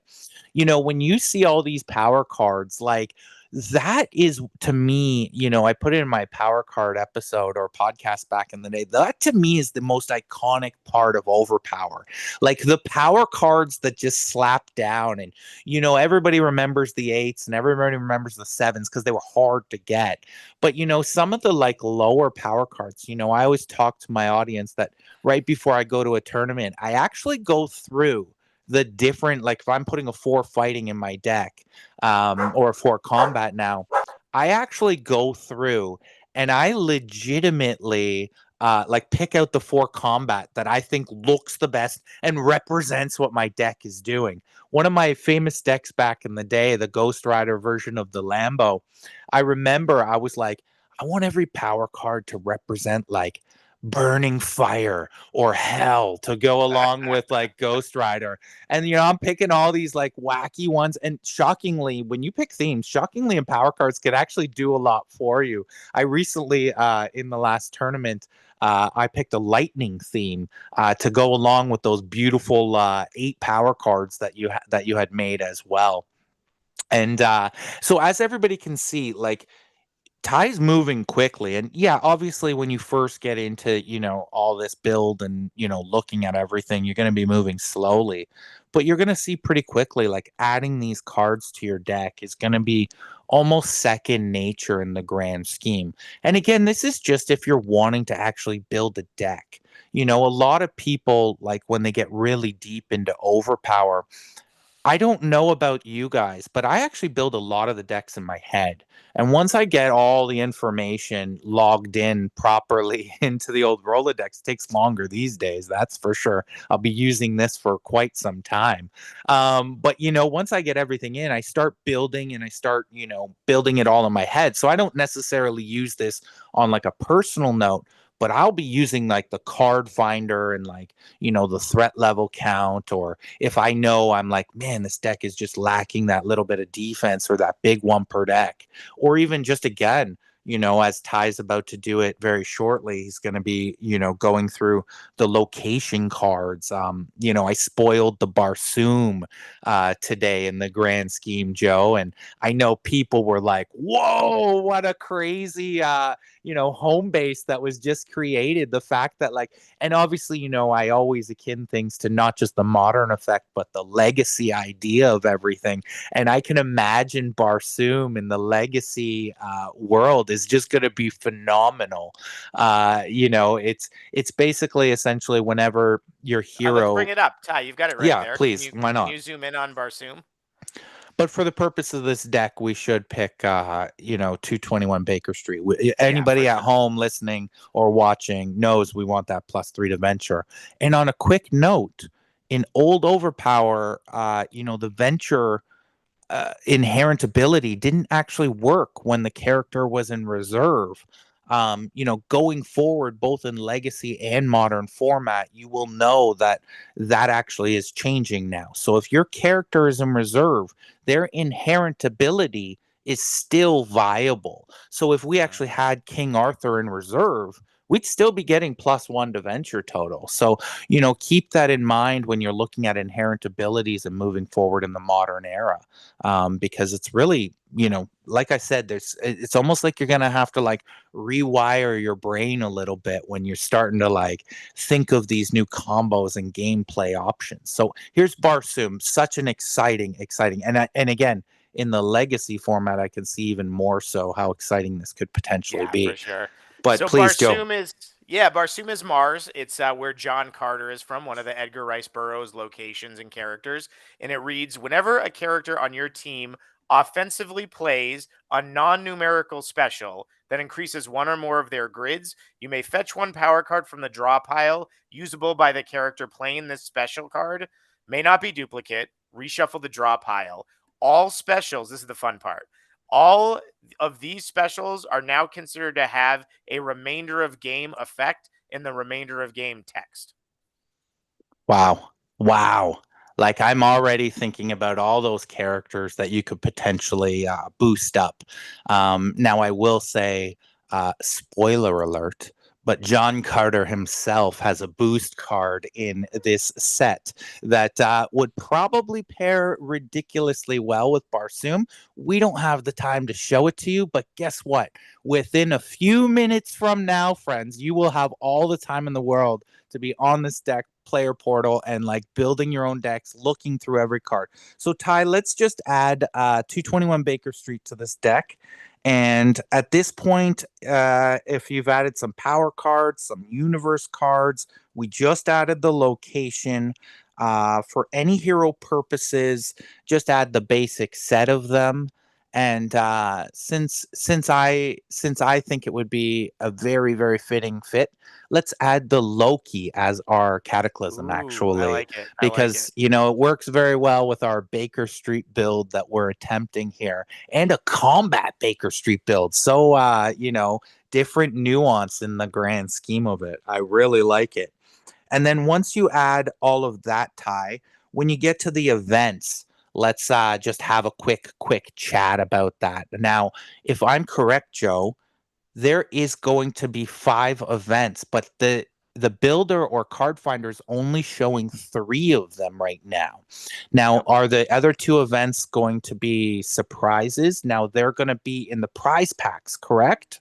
Correct. Yeah. So no, we're actually gonna add those to the deck builder very quickly. They Okay. were just that when this got sent to him, we didn't realize the prize card. Not all the prize card packs made it in. So luckily, all the any character cards did. But I don't believe the 5 any power training made it in. Okay. So you might, but it might have. You basically we need to get that in, and we need to get the other events in. But those you'll know what those are upon launch because they're going to start getting opened as soon as there's events and ambassadors. So, um, Fantastic. And of course, Ty, as you're adding universe cards here, as you can see now, these are the teamworks and the ally cards that have been added. You can see there's a little different visuals to them. Everybody's going to get used to this as we move forward. The best thing they did is they really cleaned up the design of a lot of these cards. You now know what the attack actual hit is on you, not what it is to use it, and it's all listed at the top of the card.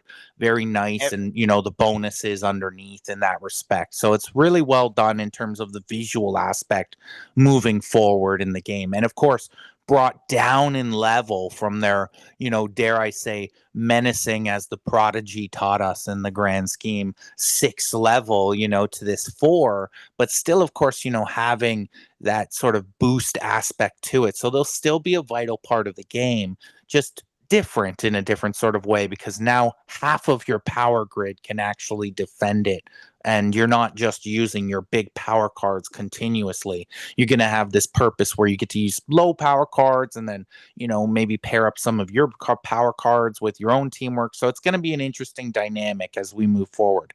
So I think we're getting to, those are the beautiful mission cards and events. Wow. Oh, I can't wait. I can't wait. Honestly, I'm just going to be staring at card after. It's going to be hard to do rip episodes, because I'm just going to be like, wow, look at that one. Like my first 3 rip episodes are going to be like 4 hours long. I hope you'll all stick with us, in the grand scheme. So what event set would you pick, Joe? Just pick one of them, and we'll just go through the 3 events very yeah, quickly. let's pick the one that's based on the lore of the set. I think that'll be fun. So the Time Wars. Okay. So this is the actual lore that this set is built around, where the time travelers going everywhere and getting everyone. And And again, and for purposes of this deck, we'll add all 3 of the events that are in the deck builder right now. But what do these 3 events say? Let's spoil it for our people at home before we give them full access to spoil everything for themselves.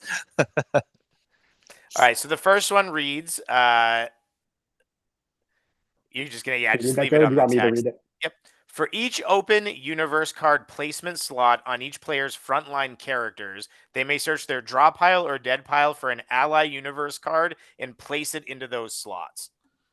Oh wow. So getting to sort of almost like rebuild your armor chest if you're a big ally player. It's really that's unique. That could sort of sway a game if you were playing, 4 or 5 allies and you used 3 already, and all of a sudden you're just like tick tick tick, there's 3 more additional cards right there.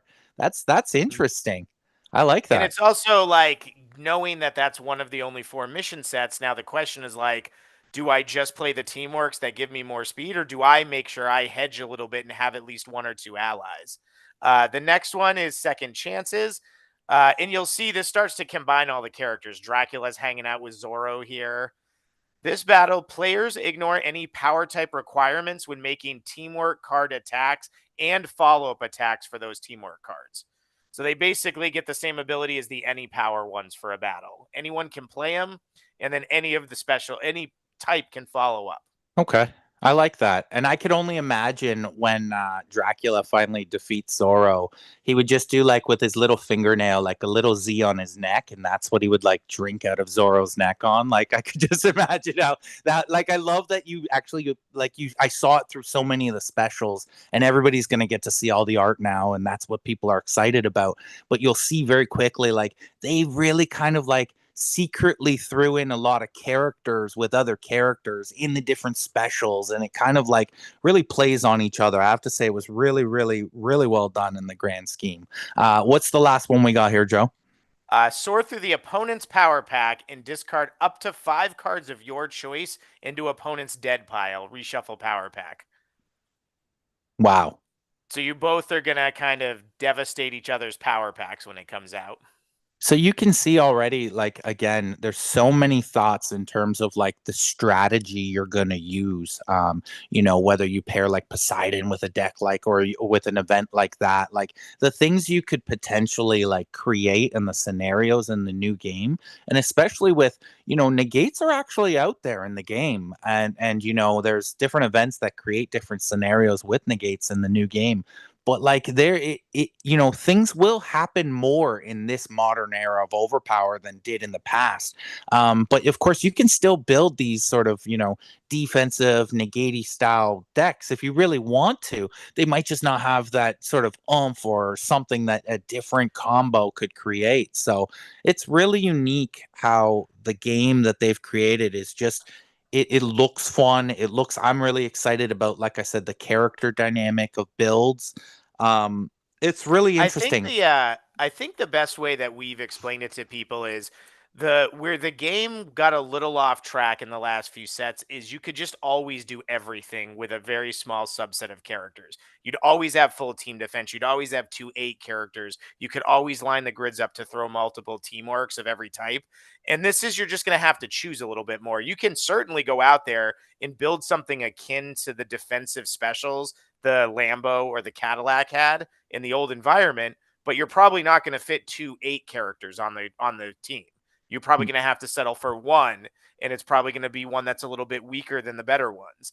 And that's really what it's going to be about. Is like you're going to make a lot more of those choices from there's multi powers are 1 per deck and only 3 through 5. So what lower grids matter on my team? If I've got a character with a 1, that's actually a huge crutch now, where before you just kind of ignored that they had a low stat. So a really low stat, you have to figure that in as much as you do a high stat. And that's what I think you'll notice what Marcel's getting to perfectly is we've really tried to make every single part of this be a choice you're making right from the first second of deck building. So Like, as we move forward here as well, Ty, if you could just show us now, just quickly again, when you're on the events, the little bug we were trying to show you is so after you've chosen your events, when you actually click on them, it'll just give you again that sort of up and down view. Now that's just on, of course, the landscape style cards, but obviously you can see most of the text and you can see everything. So it's not really that big of a deal too much in the grand scheme. Again, these are the things that if you notice these types of things and you're getting these errors, they actually want you to write in and sort of tell them all the things that you're seeing. Because again, you're the beta helpers that are helping out in the grand scheme, and they just want to make you the best deck builder that you need in the for the modern era of overpower.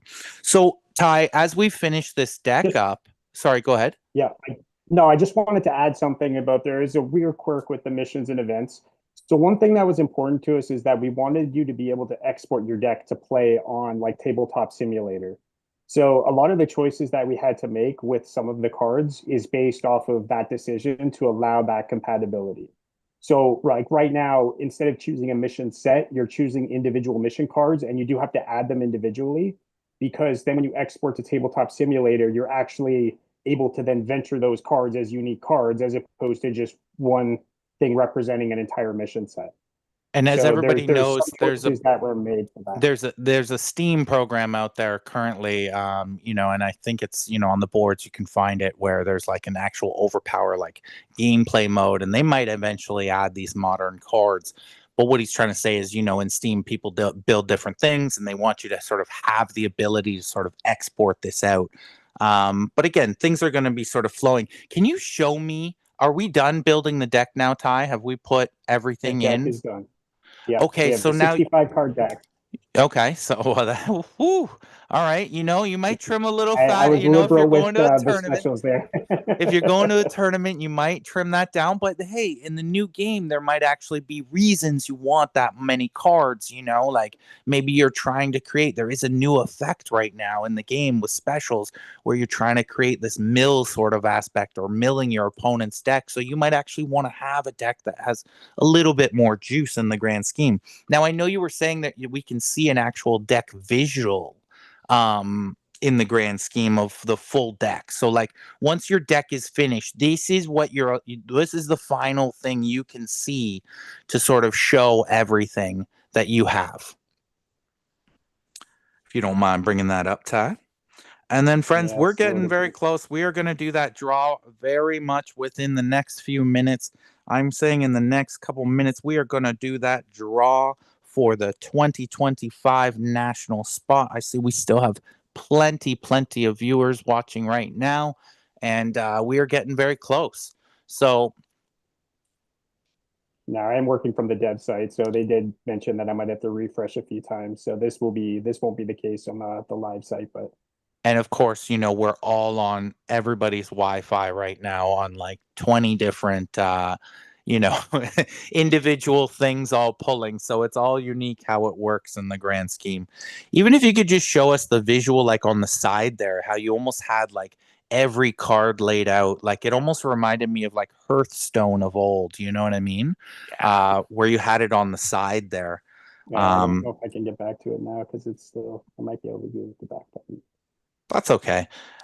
In the grand scheme, you're all going to get to be Oh, yeah. using this very shortly. So there we go. That's what I was referencing. So on the side there, you can almost see it's like every card. You scroll through it, you can click on it, you can see how many copies you have in your deck of it. And, you can generally sort of like quickly go through. Now you can add cards, take away cards. That's sort of all quick options on the side there for you. Really, really awesome, sort of like I said, overall deck builder card finder idea. I have to say, like using it just from the mobile side of things was super exciting. To see, like, look, as you could see, it lays out all your cards. A lot of people have to build the deck, then you visually sort of lay it all out. Where's my spectrum levels at? Where's my different levels that I might want in this deck? Is it too brute force heavy? And you can sort of look at that sort of overall picture now in this deck builder. I gotta say, I was really impressed with it. The desktop site, obviously, or the desktop version, giving you many more options. The bigger screen real estate you have, the better it always looks. But on the mobile version, I have to say, just personally, where I was just the excited portion of this, it was really fun, awesome, and just I really enjoyed it. So, I know as we what I'm going to do here as you start to chat quickly through Ty about future versions and things that we're going to actually see very shortly in the next little while. I'm just going to say right now, this is what you will do to enter the draw. Right now, we are doing the draw. We are doing a draw. So, if you will just in the comment section of the live right now, who is your favorite character in the ERB World Legends set? Just chime down any character you want. It could be somebody we saw tonight out of the four, but you start. If you make a comment right now, you are being entered in. Sadly, it's the only way I can actually see your name because I can't actually click on everything. So start entering it right now. It doesn't matter who you pick in the grand scheme. I am just going to write it down And then while I put that's some on happening, screen. if you don't mind actually just saying, Ty, the future in terms of the mobile and the desktop that we will be having here for everybody. Yeah, the company that we're working with has promised us their version 2 that will have a lot more of these features kind of worked out. They originally designed their software to be more compatible with like draw pile based games like Magic and those things. Overpower is a very unique game where it has a lot of setup cards and things. So it kind of threw them a bit when we were explaining exactly what we wanted to do. But we just wanted to make sure that this initial version, you were able to build a deck the way that we would personally build a deck, and that any way of searching to quickly find cards was available. I think someone asked the question, like, can you quickly find power cards? Yeah, you would just search either the type here. There's all the filters on the side are all usable to find specific card types. These all work. There's nothing that's under construction this way. If you're going to use a less than or greater than sign, just make sure you put that before the number with no space. And this will all be covered in the PDF that we're going to post that'll explain the user guide to building a deck. Nice. Why don't you just quickly, while I'm writing all these down, because obviously there's a few people watching at the moment. Why don't you just show everybody Wukong? Everybody wants to. Everybody's obsessed with Sun Wukong. And Joe, I imagine you're still on right now. If you don't mind, between the two of you, I just have to write out all these names. I want to make sure I got everybody down. Well, I've got some fun stuff to jump to too. Type in pre-natural healing, and I want to show them that any character card. So you'll start to notice some of the cards too that we've made different adjustments to. And again, this is all either taking a card and making it more playable. So you'll notice this is even one we released as a promo with a different set of art. We've updated the art to be this great Joe Jusko Barsoom painting. But now you'll see it's any character may remove one hit from their permanent record. This card may be placed. So you'll notice the original, when you played this healing card, if you drew it in the first hand, you just had to discard it because it was a dead card. You didn't have any hits in your permanent record. Or a very fringe case where you could tuck. But now you can actually place this, which means if you want to play a home base like Asclepion, which gives you a bonus to healing, now this any character set actually has cards that'll go with it. So this is just gives you an idea of different things we spend a lot of time thinking about. What would make these fun effects that we want to do actually competitive to play? But let's go to Sun Wukong, like Marcel said. I know people are so excited about this character, and honestly, look, the visual of his character card looks fantastic. Yeah, I really like this. We had the same artist do all of his art because he had a style that we felt went really well with it. So Sun Wukong's a 22-point character. He's got a good grid. He is one of the 8 combat characters, so he's 5'8", 6'3". No inherent ability, but he does have that. Now, the thing with a character like Sun Wukong is the same problem with any. You have to represent each thing they do a certain way. But Sun Wukong is sort of like the Goku, like Goku was based on him. He has every power, and at different times, he does insane things with them all. So those are more with his special cards. So he's another character we gave a full avoid to. But since he's such an expensive character, give him a little bonus. So Sun Wukong or teammate may avoid one attack, so it's like a guardian angel. But Sun Wukong, since he's always kind of ego-based, he wants to be doing really well. If Sun Wukong's team has more missions in the defeated missions pile than the opponent, he gets to draw a card. So if he's losing, since he's so prideful, he gets a bonus to try to get back in the game. So it's a full avoid, and if you're doing poorly, you get to draw a card on top of it. That's one of his 1 per decks. Love it. He's also got, as we get back there, he's got an 11 that also does the same thing. So this is an 11 brute force, godly strength. You see he's smashing a bunch of samurai with a giant rock.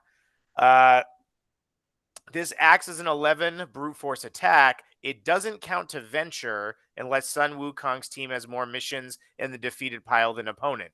So again, if he's doing poorly, this is a better card. So Sun Wukong has a really good way of getting you back in the game if you get behind. But these 2 cards are also insanely powerful on their own. And you'll also start to notice too, some characters have more one per decks than others. Sometimes it's better to have more non-one per decks or one per decks. This is really just the flavor of what you want the character to do.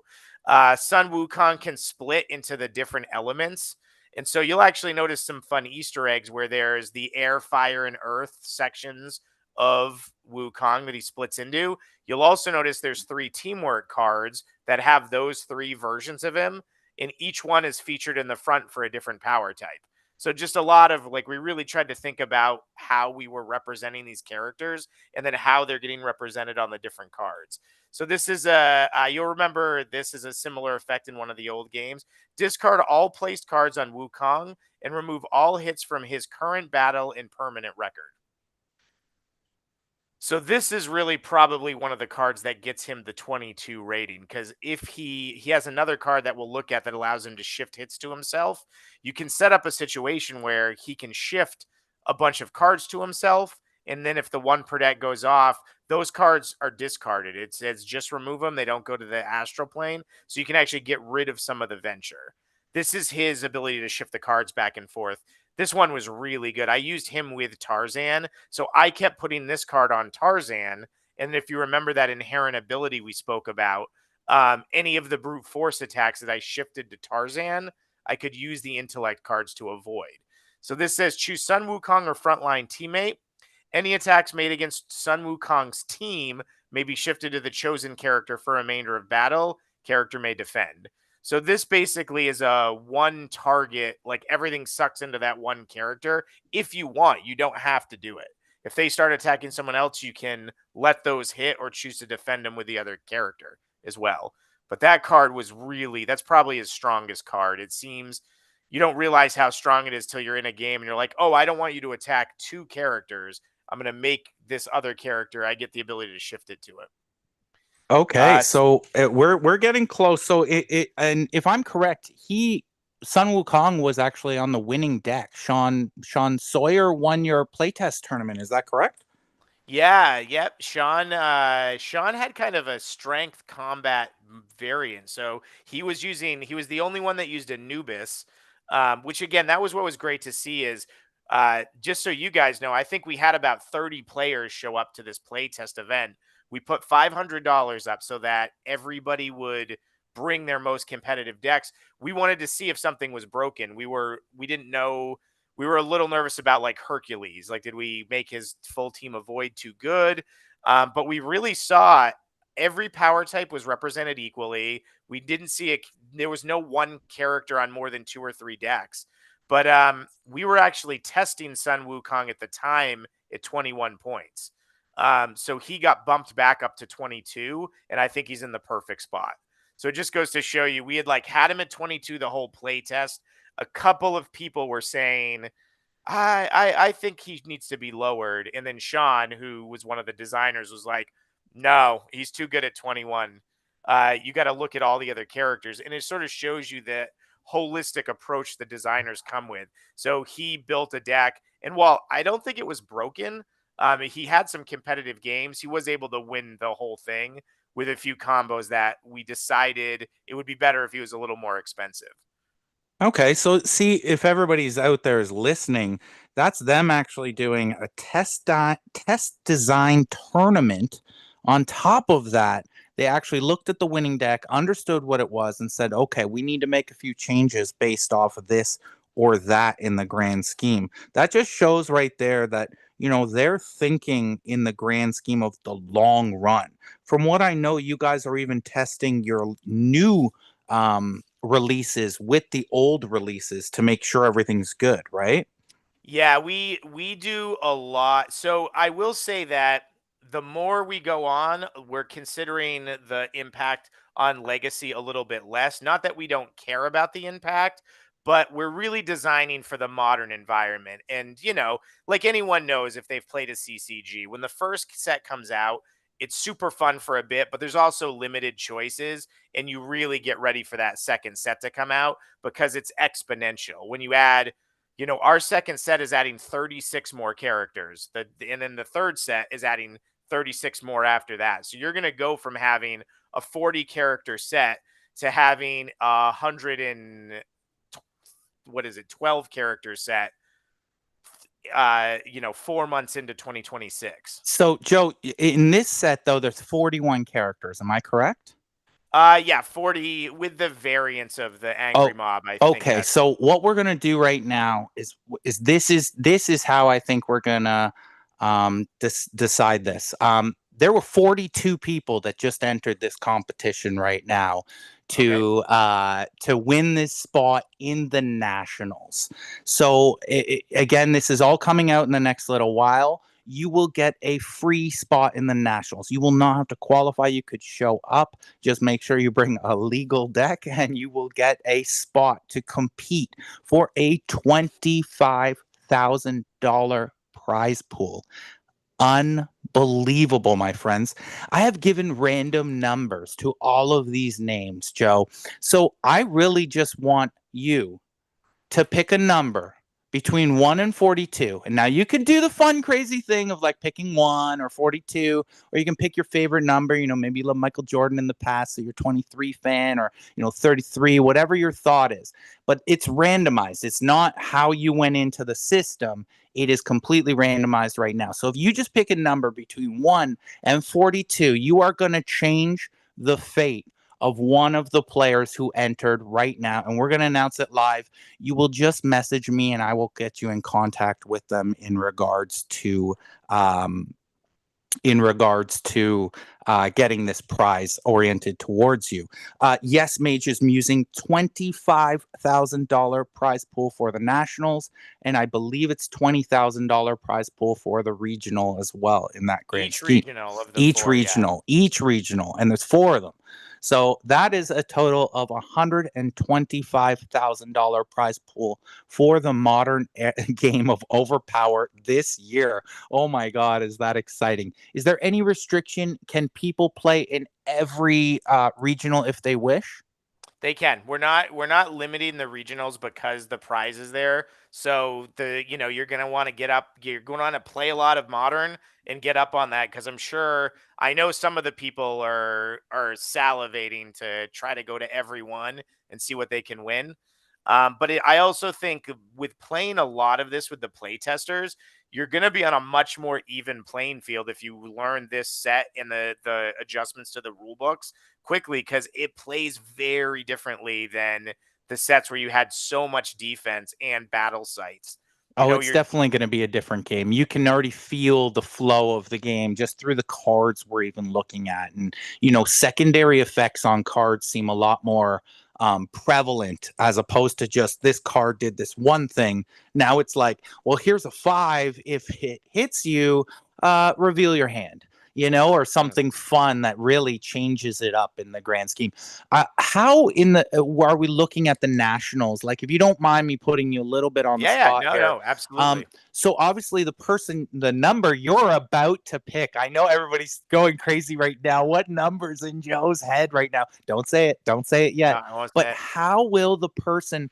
So they get a spot in the nationals. So I imagine the nationals is only going to be like, top 10 from each regional plus the top 10 of the ratings or something along those lines. There's going to be only X amount of people in the nationals. Is that correct?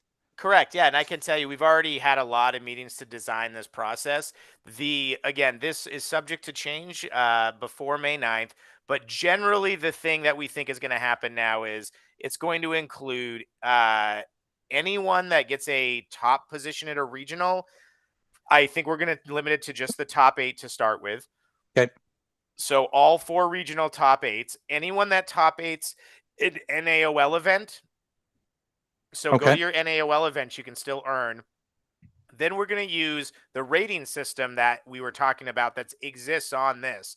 So we have a ELO type system that this is going to show, and Ty's actually popping it up right here. So you can see any format that you play in, there's going to be an individual rating here. But then the very first one is the all. So all of the different ways you can play, draft, modern, legacy, that's going to have an all rating here as well. So we're going to take the top. So we're going to basically take all the winners from all the events at the end and say, okay, here's, some amount, 15 or 20 people that got in, because people are going to overlap.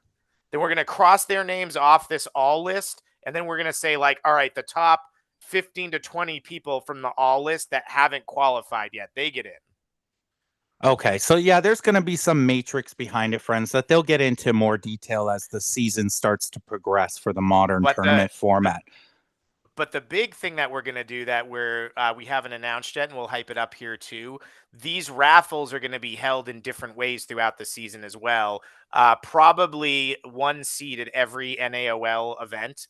So we really want you guys to attend those NAOL events. If you're a casual player that just wants to come out and like have a blast at the Nationals and play with everybody, but you're busy with work, you don't have the time to really grind out the top tier decks, show up at the NAOL and hit one of these raffle spots, and you're going to have that free invite.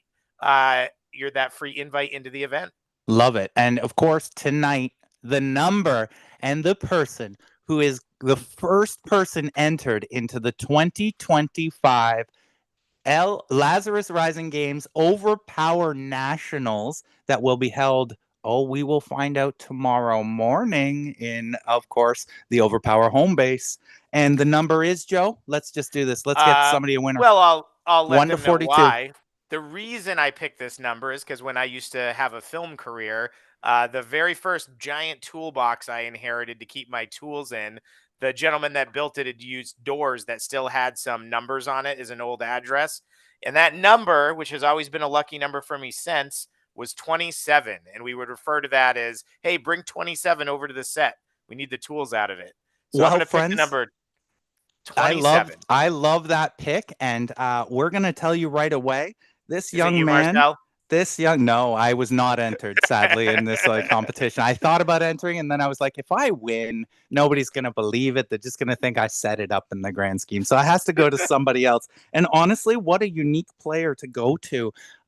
Nor in Ohio. Brand new player in the game. You've seen him featured on some Learn to Plays on the other podcast that shows OverPower content out there, OverPower Adventures. So Nor, please contact me and I will get you set up to be the first person in the Nationals. You don't even have to play another game if you don't want to of OverPower until the Nationals, but you're going to play a lot of it. I know you are, as I do see it in the grand scheme. All right, we are hitting that mark, my friends. I gotta say, thank you, Lazarus Rising Games. Thank you, Tyler Bertrand. Thank you, Joe Gagnepain. I hope you will join me one day again soon. This was super fun in my eyes. It has been the OverPower Mountain podcast, my friends. I am the OPGOAT. You know what I always tell you? Keep thinking OverPower. Now you get to do it. Keep deck building and getting to the top of the mountain. And honestly, like, what are you still doing here? What are you still doing here? It's go sign up and go see all the cards right now. Once we go out, friends, I'm telling you, we are basically very close at the end here. Once we go out and shoot this, we are finished. And sorry, I'm just clicking a bunch of things here. We're gonna get this done. Goodbye, everybody. Thank you for joining the live stream, and don't forget, everyone.